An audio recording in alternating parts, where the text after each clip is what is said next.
Hey guys, welcome to Rosie's Dessert Spot. Going straight into it in this tutorial, we are making candied lemon slices.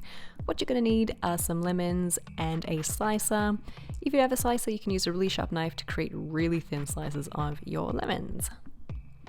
Create as many as you need for your decorating project. And then what I've done is I've combined equal parts of water and sugar in a frying pan. You can do it in a regular saucepan. I just used a fry pan because it's a lot wider and so I can spread out the lemons a lot easier.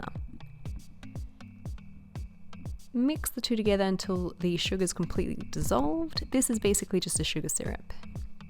What I've done is I've added in some gel food color in yellow as well because I wanted my lemons to have a really bright yellow coloring. This is fun because you could do this in any other color, for example in purple, and then use something like apple slices, something nice and pale that would absorb the color, and you can make really fun colored candied slices with other fruits.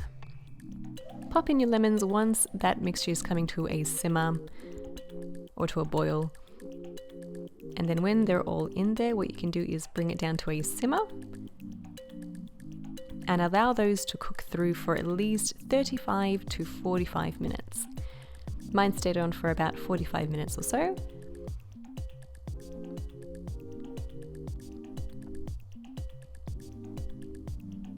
And you know they're going to be ready when they look a little something like this. So they're totally pretty much totally translucent. The skin is pretty translucent. And then what you want to do is allow them to dry completely. And I just popped them onto a sheet of baking paper. You can dry them up a little bit in the oven as well on very, very low temperature, just to speed up the process. And then use them to decorate your cakes as you like. I have a cake linked in the eye above of where I used these for decoration. Thanks for watching, and if you haven't subscribed, don't forget to do so. We upload a new cake decorating video every Tuesday. Bye for now.